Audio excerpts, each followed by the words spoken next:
But my name is Martin Hansen. I'm from Aarhus University, and I'm trying to lead a research lab now and then, where we use environmental metabolomics. And I will show you some cases on that later today. So why would we use QA and QC? So ultimately, you want to have your study, it should benefit the community, and it should be of good quality. So you don't want to reporting poor quality data. Another point is that many funding sources that will fund your research, they actually require that your data will be shared at some point, and it will be uploaded in repositories that are public and can be used for everyone. So by that, then you would need to have a good QA/QC system in operation, so it's good quality data. And that by that we mean that the data should be fair. Maybe you have heard that a few times, but the data should be findable, accessible, interoperable, and reusable. So again, it links back to good quality data, and this is an example of a quality management system. Where in the top here we have the quality control systems, and in the bottom we have the quality assurance systems. And quality control, that's something that goes on when we are analyzing the samples and after analyzing the samples. The quality assurance is something that is being done beforehand, and also something we can go back to and look at, maybe the logbooks and so on. So, but if we look at the QC system and just take it from one side here, we have some like that are pre-sample analysis, where we have some tracking systems for descriptions of samples, and we have some storage information that we record. We have a study design, as Ify showed us before. It's linked to these samples. And there's something about randomizing that Ify also mentioned. Then when we actually go into the sample analysis, and we will go deeper into this part here in a moment, but there you have system suitability checks, you have blanks, internal standards, you have long and short-term reference materials, and you have this magical pooled matrix that can tell you something about the variation on the platforms, the technical replicates. Then there's something about data storage and archiving. How are you going to review the data, and who is deciding if it's good or bad data? Something about the annotation and compound identification levels is also something that should be considered at this point here, and it will be good if there's some descriptions of it. When is a peak accepted or not in the data analysis, so on. So if we go on and look into the QA/QC system here to begin with. So here we have temperature monitoring of systems. So if you have a lab and if you have a mass spec, then you typically are monitoring the temperature in the room, but also of samples. You would have standard operation procedures describing the extraction protocols and how to operate the instrument. It's documented in some kind of a network drive where there's a log of versions and so on of the different files. You will have some system to train staff. You will have logbooks. There's even some audits, maybe. Maybe you have a schedule for maintenance of the systems.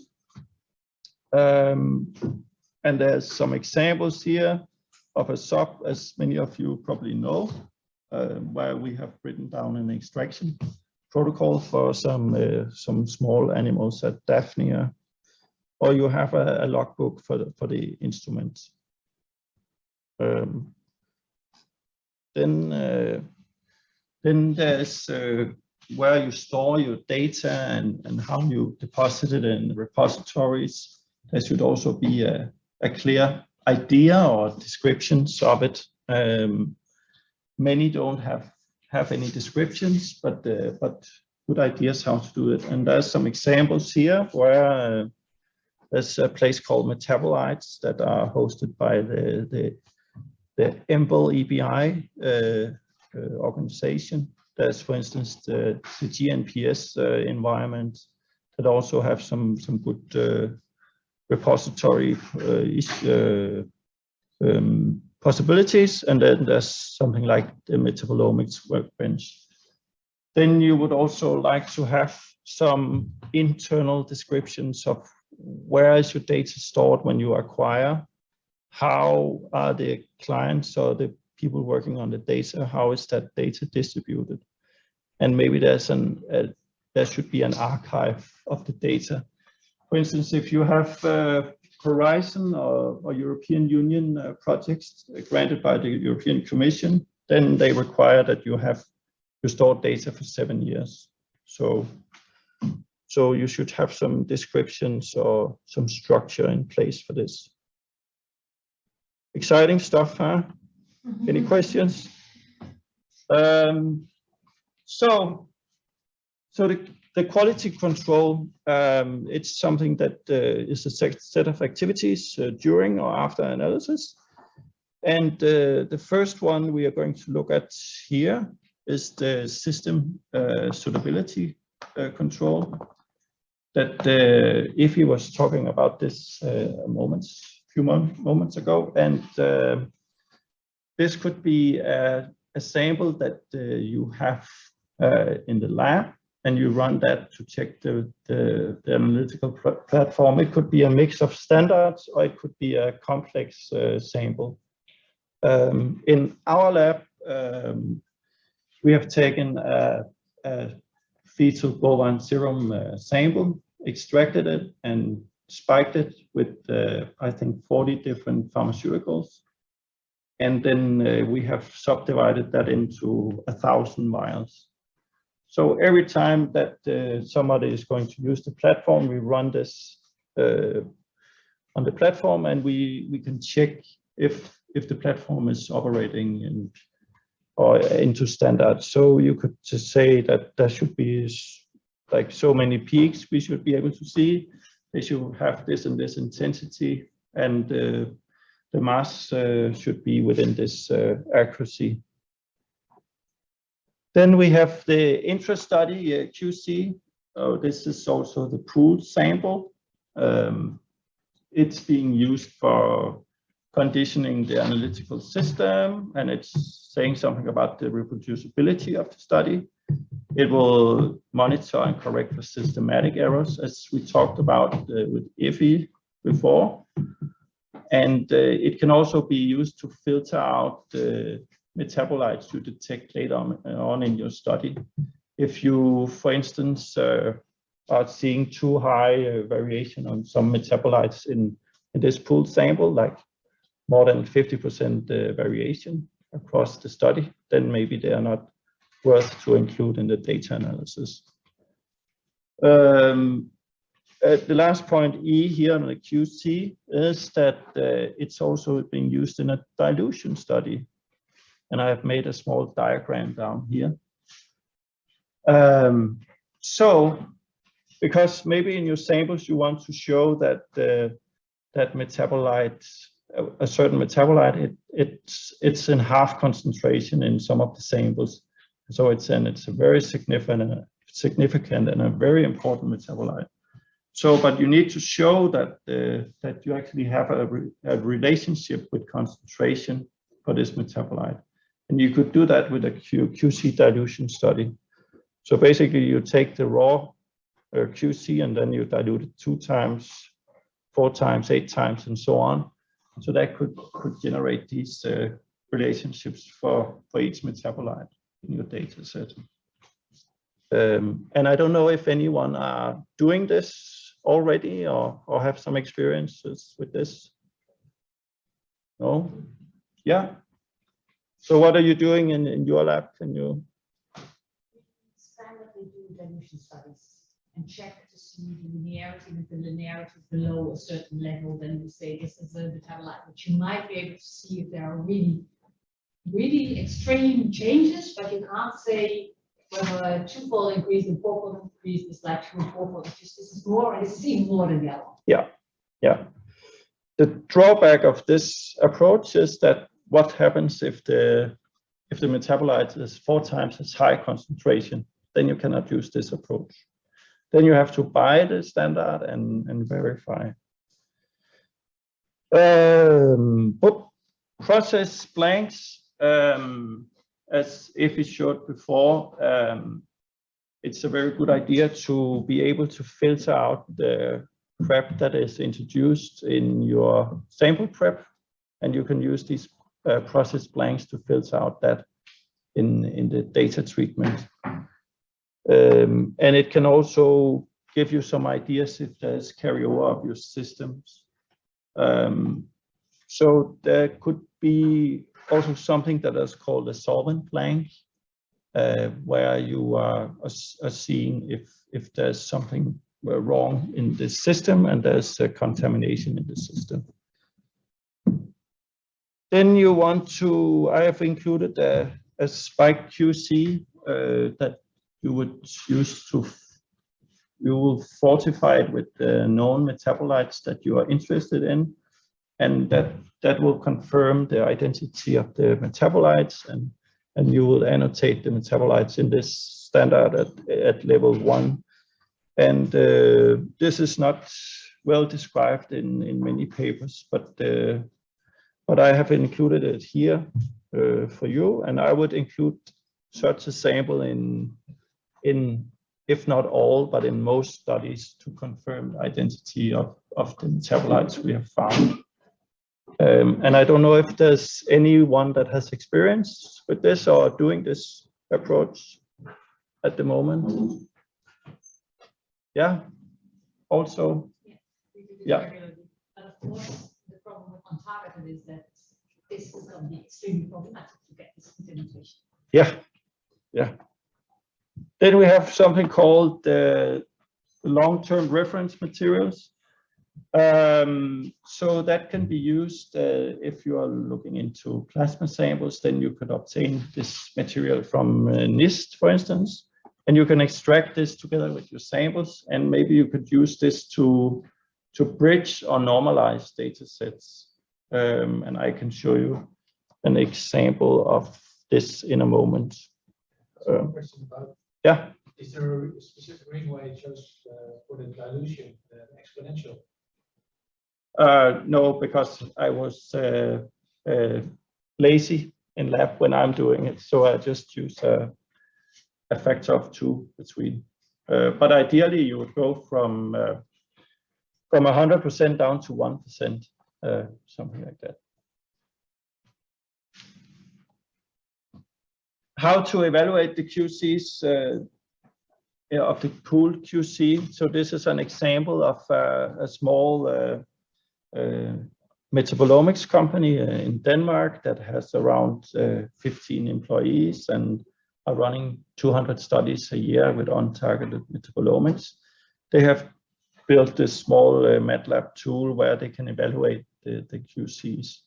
So this is, in this case, it's glycine, where they can monitor the glycine level, and the red dots here are the pooled QCs across the study, and here you have injection order, and you can see that they are forming a nice straight line. So maybe not much normalization is needed to normalize the signal here.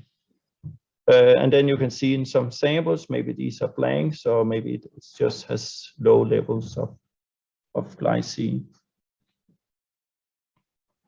Then there's this, the long-term reference material. Yeah, Effie? Can I ask, what is the limit we say, okay, we need to recalibrate our instrument. This doesn't work. What master charge range and tension behind.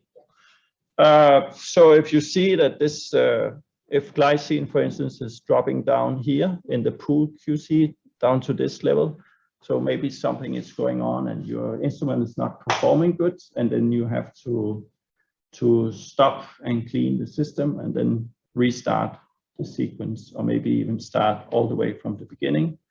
Maybe it's something that occurs every time you run these samples, so then you need to consider your sample prep or do some changes with your analytical platform. Run another gradient, or yeah. So this is the long-term reference material, an example where you have 3 batches of a study, blue, green, and yellow, and then you run this reference material in between the samples, and then you can normalize the 3 batches, and then all the data are you can see the green points here. The reference material is not, it gives a lower signal, the log P area here, the log peak area. So you need to pull that up by normalizing, and it could be due to that you have just cleaned the system in between batches and maybe it didn't go too good. There could be many reasons, but this is a way to normalize and to include many studies into one analysis. Then we have some examples of a sequence that are very typical. So normally you would run some solvent blanks to check if the system is clean, and then you run some system suitability tests in the beginning of the run, and then you run a blank again, and you will repeat those procedures in the end, so you can compare if the system is good at the beginning, and if your study messed up the instrument at the end. That will be a very good thing to do. Then normally we run a process blank here, and then we will start with the pool QCs. The pool QCs are the green lines and the blue lines. And typically the first pool QC we would use for identification only. And that's where we run NTMSS2022.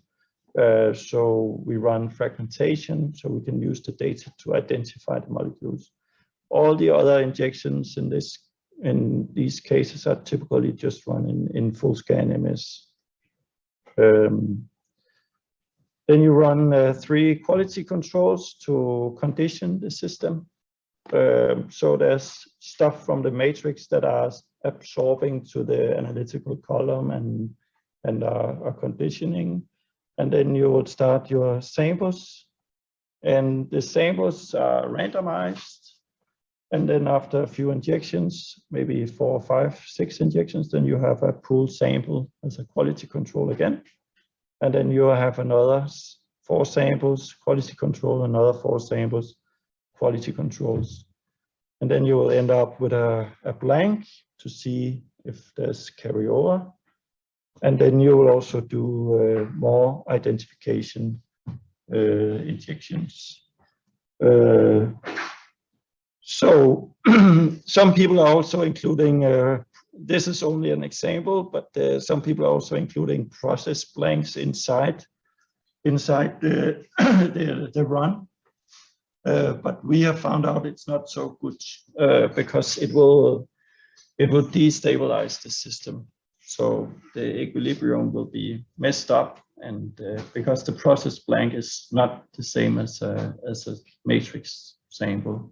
I don't know if people are using this approach or if other approaches have been used. Yeah.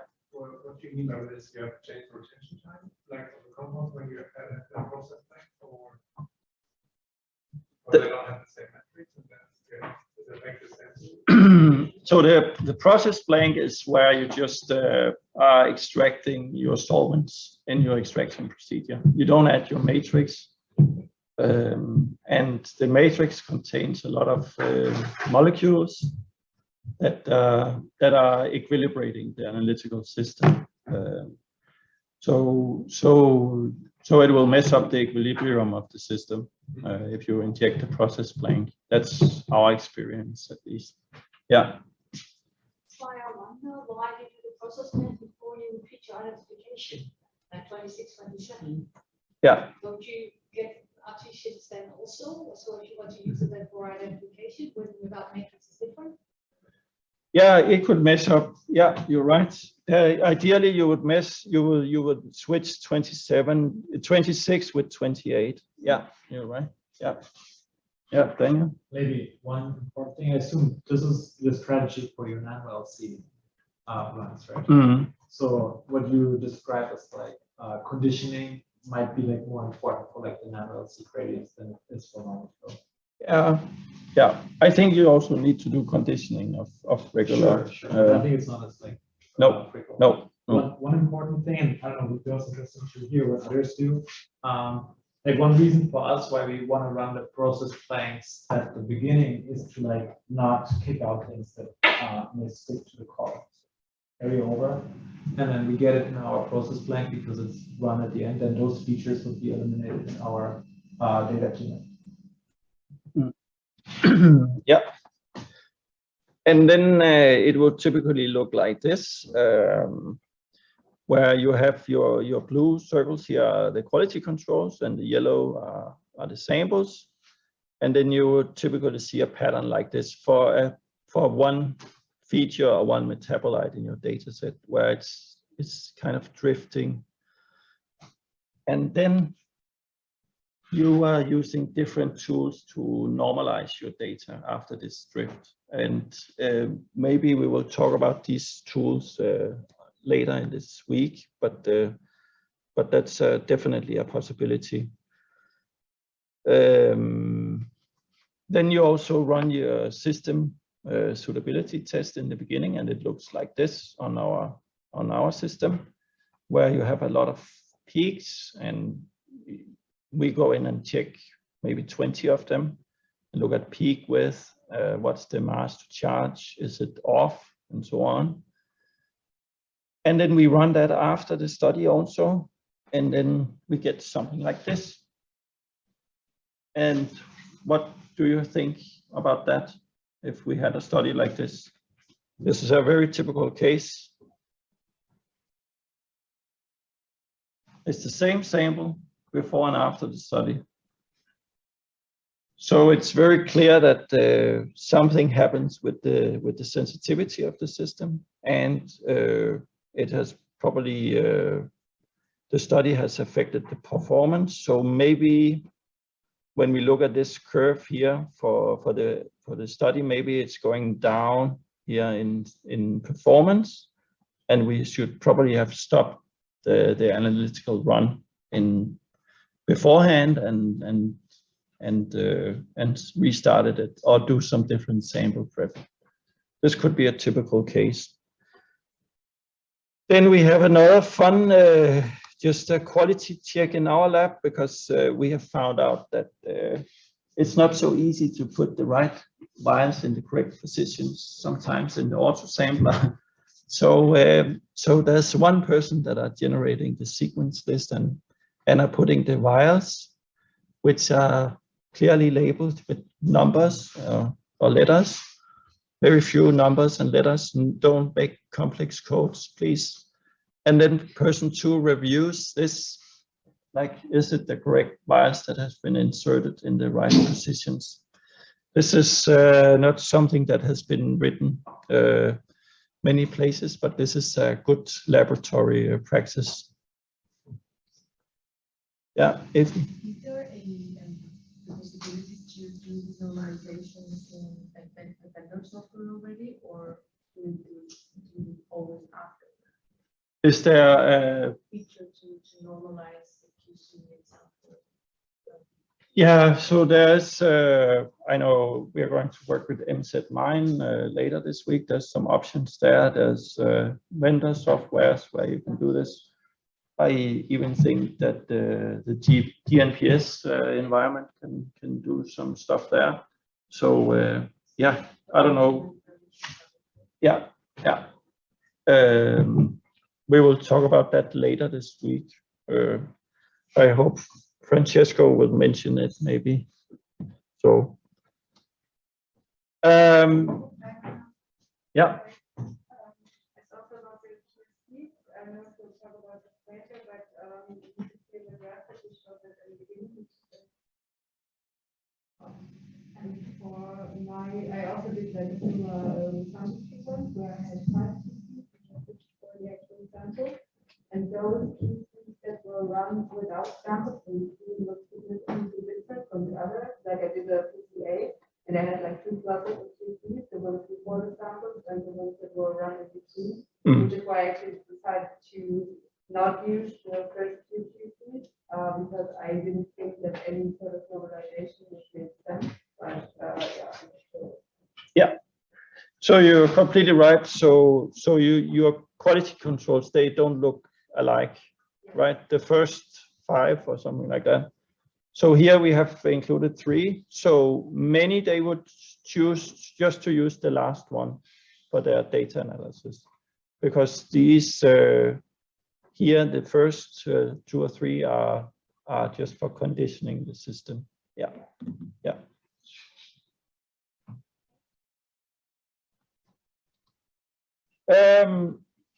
Then there has been a fun investigation by some people at the UK that made this study within the Metabolomics Society. So they have investigated the practices around QA/QCs in 23 laboratories from academia, 4 laboratories from government, and 3 from industry. They have asked them 120 questions, and they have summarized it in a very nice paper that I can recommend to look into. So they have asked, how are you assessing the sensitivity, and how many are doing that? That's almost all labs from the system suitability test. How many are looking into mass accuracy? All labs are doing that. Retention time, assess blank levels of the blanks. That's only 18 out of 23. So that's maybe good, but it could be better. Assess instrument stability. That's only 17 out of 23. So it's very important to assess the blank levels, because maybe there's something wrong with the platform before you start using it. Maybe it's contaminated with stuff from the previous study. So you would definitely want to do that and find some kind of a good threshold before you start your samples. What types of samples have they been using for this system suitability? They have been using multiple samples, or only a solution of standards, or maybe it's a mix, as I mentioned before. Then there are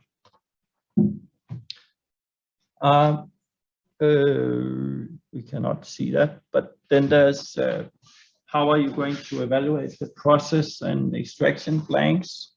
They're using it to assess carryover, or the data is being used to remove peaks from the samples and in the data analysis. And how are they going to do that?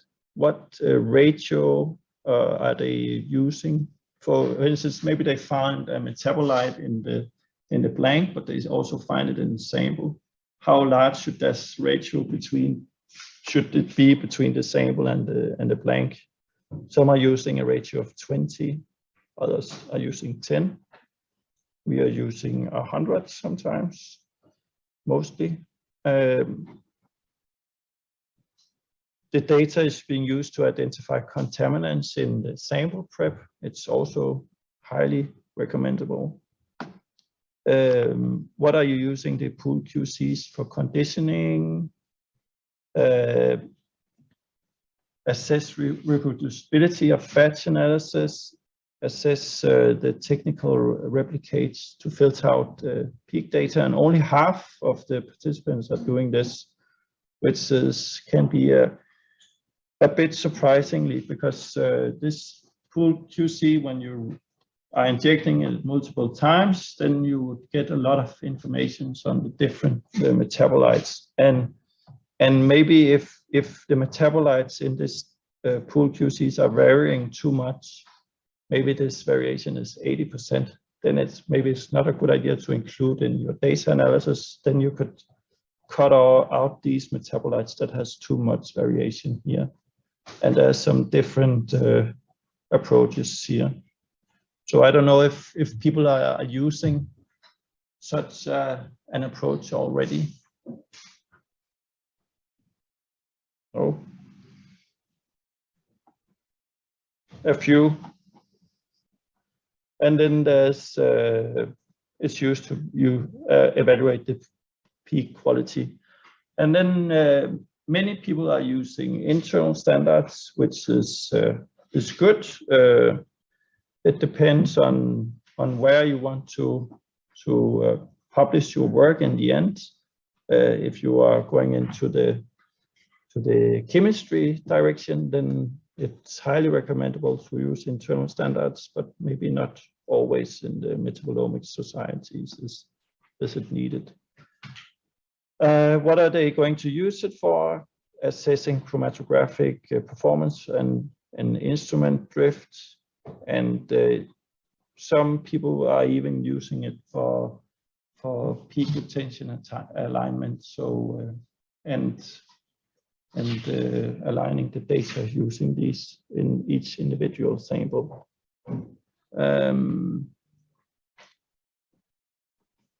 How many are running system suitability tests?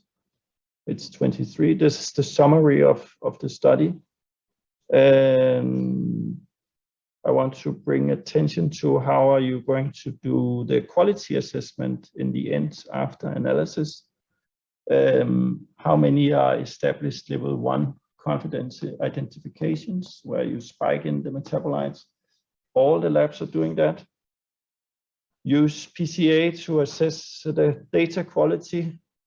So this is an example again from this company where you can see this is when you do this principal component analysis, then you enter all the data in this analysis, and then you can see the pool QCs are nicely clustered together, and they are in the center of the PCA plots. And you see the samples are clustered in certain groups. And this looks very good. This is exactly what you want to see if you have a large study. What you don't want to see is the QCs are spread all over the PCA. Then something is wrong, and you have to reacquire or just sample prep.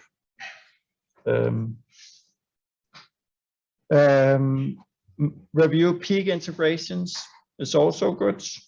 Then there's some general practices, established maintenance of the system, calibration is scheduled, or everyone are doing that in the study. And then if, for instance, if you have a cold storage room, or if you have a -80°C freezer, is it monitored by an alarm, and is it sending out a message to someone that can go in and check if something is wrong? And then instrument qualification procedures. So I think that's what I have from the QA/QC world. I know it's not the most exciting topic, but it's a very important topic if you want to share and produce high quality data. Then you want to make sure you are in control of your studies. So think about this when you are generating new studies. So any questions from now? I have a question about, you always make technical replicates so you can actually have an RSD, because I probably had a discussion like we did a method development, which we determined which metabolites have good RSDs. And then when we run the samples, we run only one of them. I didn't like that. What's normal? So you're talking about the RSDs from the QC? Yeah. Well, no, not from the QC. We always do it from the QC. Just from one of your samples. From We our, always make technical replicates. okay, that's a very good point. So yes and no.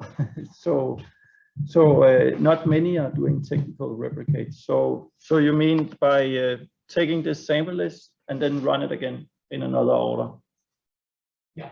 Yeah. From different articles. Yeah. It's a very good practice to do this, but it's what we have experienced is it's not needed in our case. But it's a good idea to investigate it and document that you are in control of the situation and don't have too much variation. So it's a good idea, but it takes a lot of time in the machine. yeah, You don't have to do it. yeah, yeah.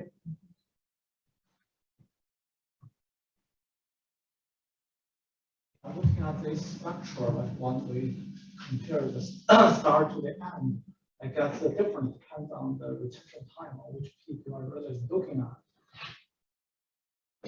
Curious, like for your practice, like how do you really use this data, and also what's the boundary you set? Okay, this is a good one, or this is some wrong. You need to really do Yeah. Yeah, it's a good question. So this is this is a base peak chromatogram of that sample. So, and then you can see it's very rich with many chromatographic peaks, and up here is listed the highest ion that is being formed, the base peak. And in this case, it's 316 point something. And it's also here in the end. But you can see, for instance, you are losing a lot of information in this area of the chromatogram and also in this area. And yeah, basically you're losing a lot of information when you're comparing to the end here.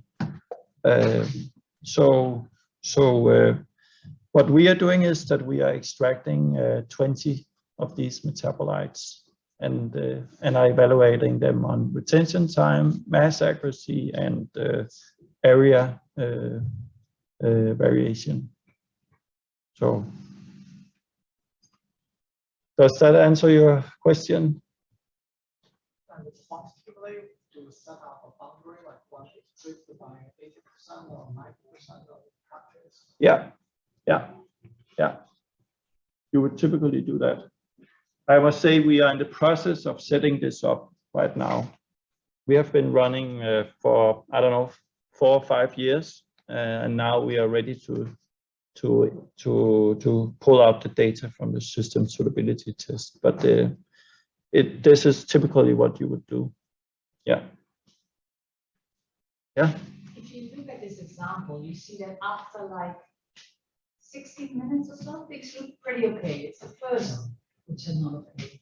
Yeah. Are people actually thinking about it, doing say, okay, I'm gonna continue with the data from the last bit because that seems to be okay, and I only kick out the first half of my chromatogram? Is that something that's acceptable? You could do that, and then you could hope that you randomized your sample in a good way, and you also balance the sample list. So if, for instance, if you have 2 treatment groups, then ideally you would have the both treatment groups represented in the same section of the sample list, so it's kind of balanced. So then you could do that, yeah. This long-term reference material, was that like a commercial sample that you get, and then is that enough, like to compare batches that were run through different times? Yeah, you could do that. For instance, this was an example with a serum sample from NIST. If you run a lot of plasma samples, it makes good sense. We never do that. We use this system suitability test actually, because that's also a bovine serum sample that we have fortified with standards. So we can use that as to normalize the data with across batches. In practice, we have never been using it. We have never, yeah, it has never been into use for that purpose. But yeah. Do you tailor these long-term QCs for the specific like sample matrix you work with? Yeah, I would do that. So NIST has a long range of standards available or reference materials. For instance, if it's a fish homogenate or plasma or soil sample, then you can get hold of those with maybe even microorganisms you can get hold of as a reference material. I think in the study you're using that you're going to work on this week, it's a reference material or something like that. So maybe it's important to point out that this is really depending on your community, right? Like what system you're working with. And, like in the organic matter world, Suwannee River organic material usually is something that people typically run, right? But that might change now when you obviously work with serums. Fortunately, they're not all available through the same vendors. Available in the institutions, but I think they're being familiar with the literature and what other people do is important. At the end, you could also do your own material, right? Like if you have a sample and you're sure that this has long-term stability in your freezer and you just like run it within all your batches, that might serve the same purpose. Yeah. It just might be hard to then intercompare to other labs. So it's like the NIST standards are really nice. Yeah. Yeah. I wanted to ask something to you and also the audience about like the acquisition of MS. So I've seen this like a lot of times before that people would like propagate annotation between runs only on MS1 level and then ID only in pooled QCs, right, with MS2s. Well, I don't know, obviously you showed us how you're doing it. I was wondering how the audience does that. Do you acquire MS only on particular pooled samples or throughout your sample set? Sure. Every single sample. Yeah. MS. Okay. So perhaps Robin will and Stefan will go into details there. I think there's a lot of pros and cons. But like you think about chromatographic quality and data points, obviously like that bites you doing DDA in all samples. On the other hand, if you have very complex samples and there's maybe huge variance between them, it really helps, right, to get good MS coverage on every condition you have. Yeah. So I think it's maybe important that that's one way but maybe people also but you will still run the full scan, or would you just use the full scan within the MS2 data? Yeah, so the survey scan of the DDA cycle. Yeah, but sometimes you don't have enough data points on those, so you have to balance. And resolution then. Yeah. But that will be covered in the afternoon talks, I guess. Mulato, you also have some examples of where you are comparing drinking water samples from different sites, and you see a very different chemical profile in the different drinking water sites. And when you did a pooled sample, then many of these chemicals was diluted out, so they were not triggered. So that's the issue.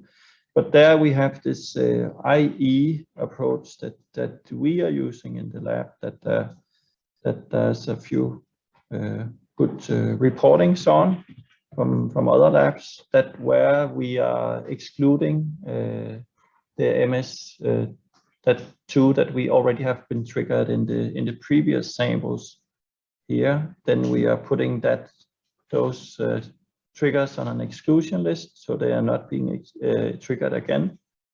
and then we run the sample again and are going deeper, and then we run that a second time and using a new exclusion list and are going even deeper. You can do that many times, and then you are pretty good covered, unless you are diluting into non-detects, of course. Of the run that you need to add to the exclusion list after. Yeah, there are some issues around that. You could also buy a fancy instrument, and then it will do this on the fly. But this is the poor man's approach that we are using in our lab. It's called Acquire X, where you can do that on the fly.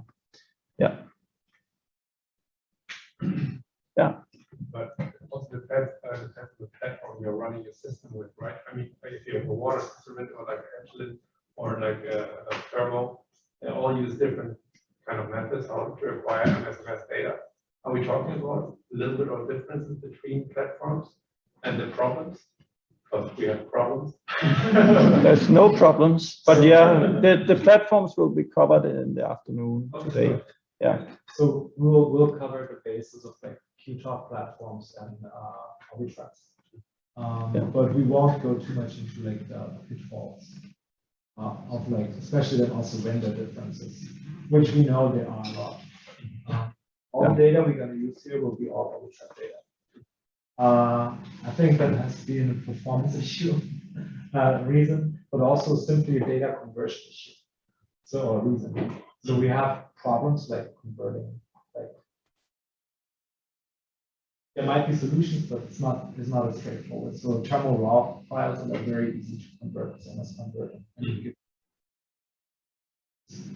For the ease of the workshop, we decided to subset of the all the data from the internet. Converter to more Hansen, which is compatible to all operating systems. And so that is an MS Convert, right? Because you can use the but only Windows, right? I think for user MS Convert on sorry. Anyway, so we won't stress out too much differences there. But in terms of resolution, scan speed, perhaps also dynamic range, there is a lot of differences, but you need to talk to the sales reps directly. Just out of interest, what platforms do people use here? Who uses thermal arbitrage?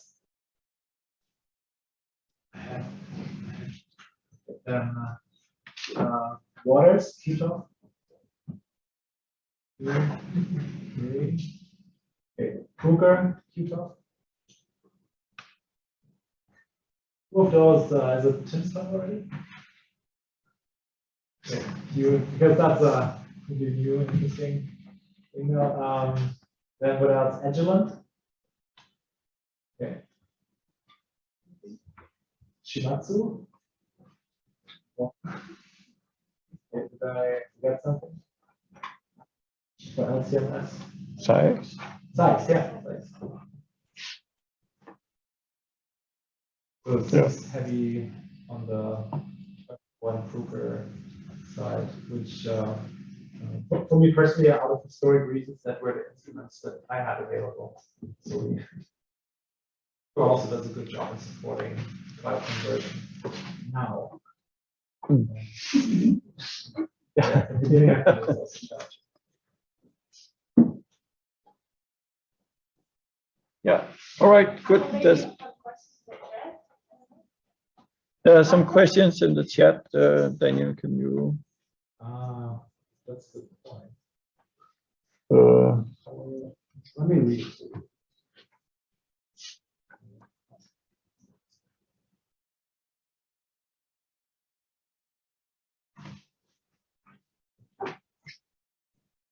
Yeah, there's a question up here. I also have a question. There is this standard 17025 for the accreditation of testing laboratories. Basically, it includes the requirements of quality assurance and quality control.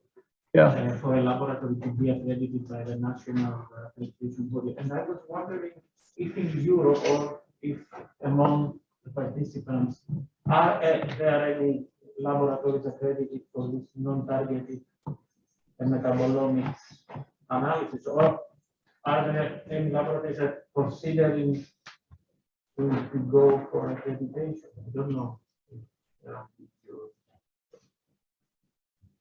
Yeah. Because we are thinking about proposing to our accreditation body in Greece, but of course there is these problems because traditionally only targeted methods with accurate quantitation.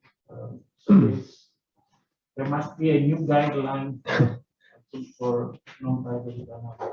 And Yes. Another question is, what about, okay, there is this certified reference material from NIST, but what are there any organization or bodies that offer interlaboratory testing or accurately proficiency testing schemes, but officially, I mean, delivering the same sample to many laboratories? Yeah. Is there something? Yeah, there are these interlab studies. The study that you're going to work on is an interlab study where we got the same sample of 30 labs, and then they're measuring that sample and analyzing the data. And let's see, now you're going to analyze it. Let's see if you come up with the same results. We have done similar exercises on environmental samples like biota that has been blended and sent out to labs and measured for untargeted work. And the data is what I can see is very diverse across the different labs. So there's definitely more need for this, as you mentioned. It's a very good idea. It has been very established within the targeted world for many, many years. And the accreditation, yeah, there are many labs that are getting that. I think it can be a bit tricky for the untargeted community to do that, but I would suspect they are targeting some suspects in their data or a range of metabolites that they have to prove they can analyze. Yeah, I don't know if Daniel, if you have something to add to the accreditation, or if you're going for that. So I mean, important, what Martin pointed out, there are lots of ring trials, but they're, I would say again, are like kind of like happening within the specific communities, right? So the geosciences we did now one. Now what Martin mentioned was like in the polluted environmental science. I'm sure in the clinical field that may happen. So yeah, just like, I guess again, it's important to like look out what's in your field happening there. I don't think that there's any like commercial I don't know, efforts there. At least none that I know of. Some commercial companies, I can tell you, because I'm from one of them, are involved in some of this clinical. Yes, but then they're also like fielded, right? So they're not like, there's not like one company organizing this ring trial. It's the European community, Okay. which is, at least for the clinical ones, trying to see so that they can set up standards so that metabolic measurements, analysis, targeted, of course, so focus on targeted, can be used for diagnostics. And that's why they're just in these things and looking into it. Maybe one additional thing, in addition to like data acquisition, there is also I don't know, ring trials or like comparisons on like the computational level. I think, I don't know if those of you have been at the Metabolomics meeting in Valencia. One of the things I found very exciting was the presentation of the custody challenge results. And that's been an effort that's been going on since a long time, where actually different tools are benchmarked, how many annotate the right features. Right? So maybe that's another thing, especially if you're focused on the computational side to keep in mind. See, okay, that's how there's actually all like the downstream data analysis. Yeah. Any additional questions? No. There was one from the chat, and actually one important one. So the participants online can't hear the questions from all of you. So maybe Martin, well, the next speakers then can repeat the questions. Yeah. Because the microphone is at the front. And then there was one question, a person asked again, what's the rationale to acquire MS2 only on and not on all the samples? Yeah. So the rationale for using MS2 only on these ID only samples here is that so we obtain good quality data on MS1 level for all the samples, because you're going to use the MS1 data to integrate the peaks and comparing across samples. So you would like to have a good peak description with many data points on the peak. So, and if you use time on using on acquiring MS2 data, then you will not get so many peaks on the MS1. But we will show some examples in the afternoon where Daniel he will talk more about the acquisition. But that was the argument for doing this. Yeah. Okay. Yeah. The randomization of the samples, because you mentioned, so it cannot be completely random, because you mentioned you have to have some representative of each group in each batch of different QCs. So I don't know which parameters you will use to randomize, but not completely randomize. So you would do this balancing of the sample list. Where you would, if you have two treatment groups, you would make sure if you have 4 samples here, for instance, number 3, 7, 9, and 12, then you want to make sure that maybe number 3 and 9, they are from one treatment group, and number 7 and 12 is from another treatment group. You want to make sure it's kind of balanced, because if you find out that maybe after injection 18 something is wrong, and the data, you have to discard this data here, then you can still use the data. And there could also be instrument drifts over time, and maybe it drifts more in the 3rd period here compared to the first 2 periods. And then you wanted to have it kind of balanced. Yeah. Yeah, I think that's also, it's one way, actually, right? I think a lot of people are doing it different. I already mentioned it. We run the process planks at the beginning. Now, if you have an external calibration curve in there, right, if you want to get like some absolute quant, there might be also caveats like how to run those. Right? So there, I personally don't favor randomization within like the curve, because I want to like start with like the low concentration first, which, especially if you have sticky stuff that might have some carryover, will kind of like screw up your calibration curve if you run the highest concentration first. Right? So you really want to measure from like the lowest one up. So, but I don't know. Then I would perhaps do that at the front too, and only randomize the actual samples. I think that's pretty much what Martin did there. Together with the quality control that is run every couple of samples, we typically also run 0 injections to actually control for carryover. So that's another thing people may do. But yeah, I think there are certain, I guess, ideas, but I think maybe. All right. Cool. So we break for 2 hours. 2 hours.